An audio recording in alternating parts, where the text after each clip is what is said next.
What's up, Devils Nation, and welcome into another edition of Coach's Corner. I am Andrew Romanella, and today I am joined by head men's basketball coach and golf coach, Mr. Jeff Slanovec. Coach Slanovec, thank you for joining Coach's Corner. Thanks for having me.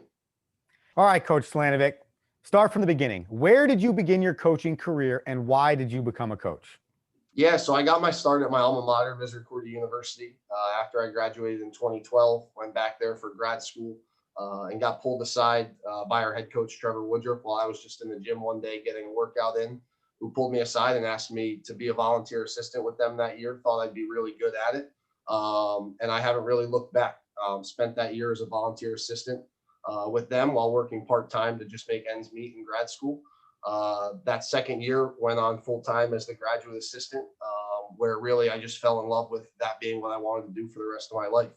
And after 2 years there, put in a bunch of applications, was fortunate enough to get hired as the assistant men's basketball and men's golf coach at Gettysburg College. Haven't really looked back. Why do I like to coach, or why did I want to coach? I'm not going to lie, it's really two parts. I think at first it was just I get to stay in sports. And I think people who grow up loving sports, coaching is just something that I've always wanted to do. I think you could probably ask my parents. There's probably somewhere a elementary school yearbook or something where I said, what do you want to be when you grow up? And my answer was head men's basketball coach. So it's pretty cool to be here today. But that was the first thing, was just I love sports, never wanted to leave sports. But really, once you start spending time in coaching, you realize that it's so much bigger than just a love of sports. The fact that we get a chance to impact our student athletes on a daily basis. We talk in our program a lot about just teaching life skills through basketball. The things that are going to be important for us are the things that are going to be really important for you when you graduate from FDU and those next 40 years. Be on time, hold doors for people, say please, say thank you. And when you get a chance to impact people, especially young people, it's really gratifying. And when you see them transform themselves while you get a chance to coach them, is a pretty cool experience. And you talk a lot about how it's important for you to connect with your student athletes, and that's a lot of reasons why you do coach and continue to coach. Were there mentors in your career that helped you understand that from a mentor-mentee standpoint? And then in the same breath, do you think about that now and try and coach those ways to hopefully affect your student athletes that way? Yeah, I think I've been really, really lucky. I've worked for two people that are huge mentors for me, and I'm not going to lie, a big reason as to why I'm a head coach at 30 and got hired at 27 a couple of years ago. Trevor Woodruff, when I was at Misericordia, was my coach. Obviously, moving from the bench up to being a coach with him was a really cool experience, but learned a lot from him about just basketball and coaching basketball and putting people in positions to succeed and do what they do well while hiding what they're not as good at until they become good at that. And then when I really got my first full-time gig down at Gettysburg, I worked for somebody who had won hundreds and hundreds of games and was a legend in not only Gettysburg, but in the Centennial Conference a little bit. And he really knew that I wanted to be a head coach. He knew that he probably didn't have too many years left. And he just gave me so much responsibility from day one. I was able to be in charge of one entire half of the ball down there, coaching the defense. What we did every day, how long we did it for, and why we did it was completely up to me. And that just on the court teaching is something that really helped me when I obviously moved to the head coach seat and have to do all of that on both sides of the ball for an entire practice. But do I try to be either of them in practice? No. I try to be myself and try to really just take things from everybody that I've learned from, figure out what's best for us and for our guys. I think that's something that in coaching is really, really important. You could look at something and be like, wow, this is awesome. They did that, or this team did this. But if that doesn't fit you and your program and your guys, then you probably shouldn't do it. And it doesn't mean you're never going to do it. It just means that you probably shouldn't do it right then and there. And I think that that's something that getting a chance to work for two people who really have helped put me in the position I'm in today is something I'm extremely fortunate about. Talk to us about your recruiting process and how you go about finding the players that fit your program. Yeah, absolutely. The first thing, and anybody who really gives you something other than this answer, I don't think is being truthful, but The first thing is you've got to be good enough to play. And we kind of break that down into two categories. Can you help us now, or can you help us down the road? But once you can evaluate that, that's really the easy part. It's easy to tell whether somebody's good enough to help you or good enough to play for you. The hard part is the rest of it.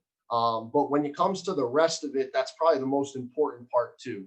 So the first thing we want is we want people that are good people. And a lot of our success that we had last year, while it's not where we want to be, stemmed from the fact that the people that came back for a second year were the right people. And they were people that bought in and did things the right way. And it's my job as a coach to bring people into the program that are also good people and are going to do things the way that we want our program to be represented, both on the court, in the classroom, in the campus community, and really our surrounding community. We want people that are great teammates. We want people that are selfless, that embrace that sometimes making the right play doesn't make you look good, but it makes somebody else look good. When it comes to just pure basketball evaluation, you can tell the way we play. We place a really high emphasis on shooting the basketball. It sounds very simple and cliche, but we want skilled guys. We want guys who are able to play simple, but can dribble, they can pass, they can shoot. And I know everybody says they can do those things, but can you do them to make us better? Can you put yourself and your teammates in a position to be successful when you're around other really good players? And then I think lastly is we want size for position. If you can do those first two things, you can make shots and you're skilled and you've got great size for your position, you're going to have a chance to have a ton of success once you get in our program. Well, you've clearly done a great job in your first 3 years of bringing that caliber of player into your program. And that reigned true when you were able to make the playoffs for the first time since the 13-14 season. Now, talk about the values that you instill in those players that are currently in your program to get the buy-in to become a playoff caliber team. Yeah, absolutely. The first and probably the most difficult early on was that they've got to have a trust in what we're doing at the top. They have to have a trust in kind of our vision for what it should look like on both sides of the ball. When it comes to their development, we talk in our program a lot that skill development and player development is twofold. It's both on us as a coach and it's on you as a student athlete. And if you get to FDU and think you've made it, or you don't have to get any better or any bigger or any stronger or any more skilled, then you're probably not going to be one of the guys that counts or that we count on when you become a junior or senior, because you're going to get surpassed by somebody that wants to. But being that it is Division III, we only get these guys for 5 or 6 months a year where we get to be hands-on working with them. And a lot of that time in skill development, we break down things that we're going to do. We want our guys to get really good at not only things that they do, but things that we ask you to do a lot. And it's one of the things that offensively we really try to pride ourselves on is it's impossible for our guys to get really good at everything. So how can we put them in positions to do what they do best, B, as many times as they possibly can do it, and C, we're going to rep it. And we're going to rep it a lot to teach them what types of plays are going to be able for them to make on the court within what we do. And we challenge them that in recruiting, we're going to try to find players that are better than them. We really try to preach a culture of competition. I joke with recruits that we want guys who compete in everything that they do. We want you to compete on the court. We want you to compete in the classroom. We want you to compete in the community. Not that you can't lose, but we want guys that want to compete, because when you are willing to compete in everything that you do, you're just bringing a winning mindset to things. And you're not only going to make yourself better, but you're going to push people around you if they're also of that competitive mindset. Talk to us now about how you want all of those things for your program, but unfortunately, due to what's going on in 2020, you can't have them at this current moment. So how have you spoken to your players, and kind of where is the men's basketball program at in terms of what could potentially happen in 2020? Yeah, I think all of us were obviously disappointed. We've turned things around basketball wise. We're coming off a really great year. And obviously this pandemic hits. And once it was announced that our semester, at least for the fall, had been canceled, at least suspended, pushed back, it was definitely a blow to our guys. And for us, we've really just talked about the fact that the ball's going to bounce again. And when it does, it's going to favor whatever team is prepared for that moment. We don't know when that's going to be. Obviously, we're hopeful that we're going to be able to compete when Christmas break ends and we get back on December 26th. But we have to just control what we can control. I think that when you control what you can control, what you can't control a lot of times takes care of itself. And things work out for those who are best at that. So we've obviously talked about little phrases and things like that. One thing that I passed along to our guys that really stuck with me was something that I heard earlier in the summer, which is it's not about getting out of this pandemic. It's about getting out of it better and in a better place than you were at the beginning. And I think that regardless of what our season looks like, whether it's a full kind of conference schedule within a smaller season, it's a non-conference schedule within a shorter season, or there's no games at all. The people that come out of this in a better position than they were when they went in are going to be set up for success when this thing passes. Obviously, all of us want to play games, but a lot of what we're focusing on right now, when we get a chance to work with our guys once a week and we get a chance to Zoom with them, is just breaking down the basics, getting really good at the things that are going to happen a whole lot, focusing on the details, the footwork, the spacing, the timing, all those little things that when it comes time to turn the lights on and play a real game are going to be things that are really important for us. Talk to us now a little bit about why a prospective student athlete should want to join the FDU Devils athletics program. Yeah, I think it's pretty simple. I'm not sure there's been a more exciting time, especially in the last decade, to be a Devil. So many new coaches have gotten their teams on the right track and are moving in the right direction.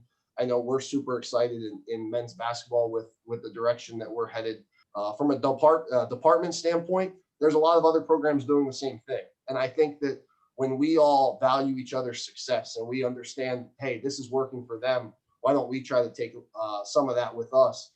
It just makes us all better. And I think that we're competing too. When you see somebody that coaches in an office across the hall or across the way and their program's on the right track, it motivates you to want to get yourself there too.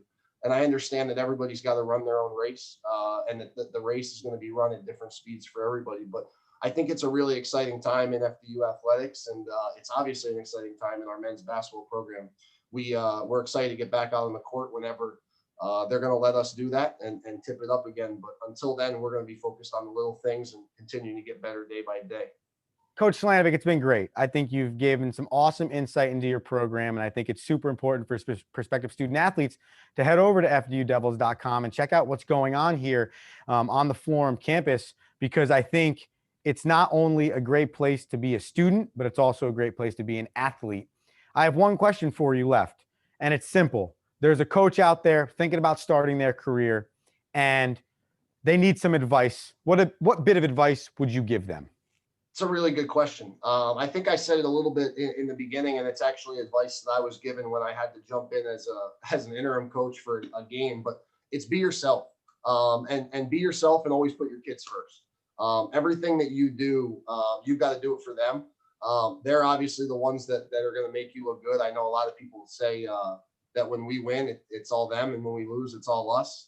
But I think that if you have that mindset, that, hey, you've got a growth mindset, that when things aren't going well, you've got to turn it to yourself and figure out how you can put them in a better position.